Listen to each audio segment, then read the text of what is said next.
imagine you as a 6-year-old girl, 20 meters underground, sitting for days in a dark, airless tunnel, scared, sleeping on a mattress, and not knowing what's going on.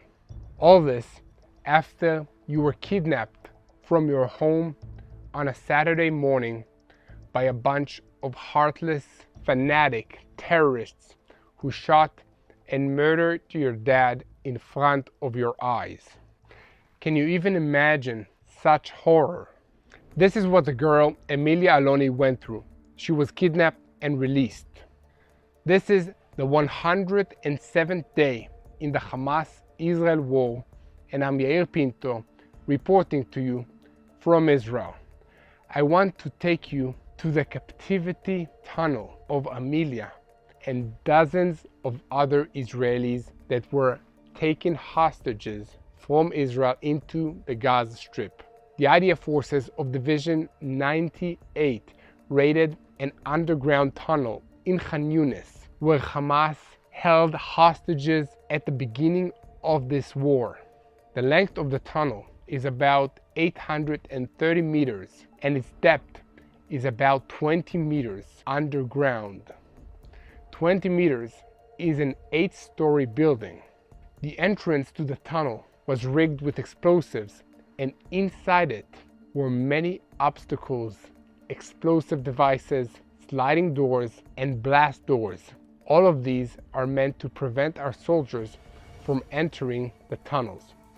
During the forces' advance in the tunnel, the fighters encountered a number of Hamas terrorists.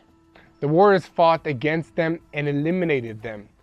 Unfortunately, when the forces arrived at the tunnel, there were no hostages inside.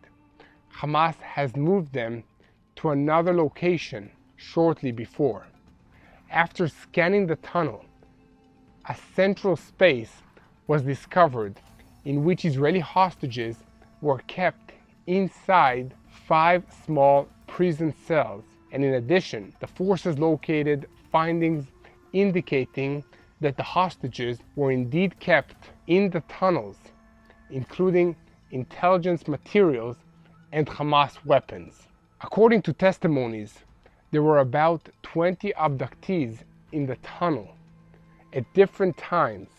Some were released and some are still being held somewhere inside the Gaza Strip. The tunnel is located in the heart of a civilian area in Khan Yunis, and the entrance to it is from the house of a Hamas terrorist. According to intelligence information, millions of shekels, which is the equivalent of hundreds of thousands of dollars, were invested in the construction of this tunnel. This tunnel is part of a branching underground network dug by the terrorist organization Hamas underneath Khan Yunis in the southern part of Gaza. At the end of the investigation, the tunnel was destroyed by the IDF. In the past 24 hours, Val Abu Panona, the deputy head of the information system of the Palestinian Islamic Jihad organization, he was eliminated by an Air Force attack directed by the Israeli intelligence branch and the Shin Bet security service. As part of his job, Abu Panuna was responsible for releasing terrorist videos that show missiles being fired toward Israeli communities and for the creation and distribution of hostage documentaries as part of the psychological warfare of the Palestinian terrorist organization in Gaza against the residents of Israel. As part of the IDF's operation in Gaza, after eliminating the terrorists and the tunnel, the forces were attacked by RPG missiles. The fighters searched the area and the building where the terrorist squad was operating and found RPGs, AK-47s, and military equipment. In the northern area in the Gaza Strip, the fighters of the 5th Brigade Combat Team eliminated a number of armed terrorists in encounters in the past 24 hours. The fighters attacked and eliminated the terrorists with the help of tanks as well as Air Force aircrafts. On Israel's northern border, in the battle against Hezbollah in Lebanon, the IDF completed an attack on Lebanese territory. This attack targeted a terrorist infrastructure and a launching site used by the terrorist organization Hezbollah.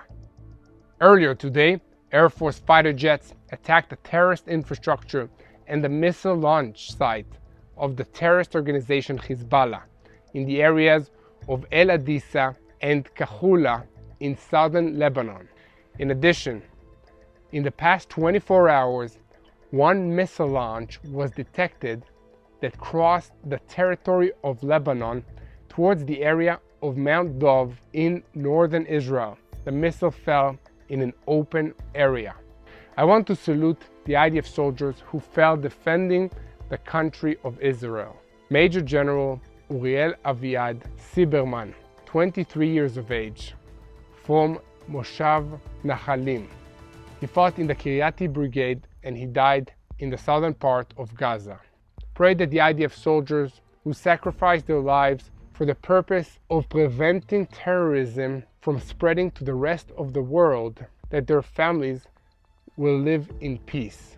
And join me in prayer for the peace of Jerusalem. We know that only God has a solution for this war, for the Gaza Strip, for Israel, for Lebanon, for Iran. Join us in prayer and help us by sharing the truth of what is happening in Israel, in the Middle East, so that everybody will know and that they can pray truly for what is happening. So thank you for your support and keep praying.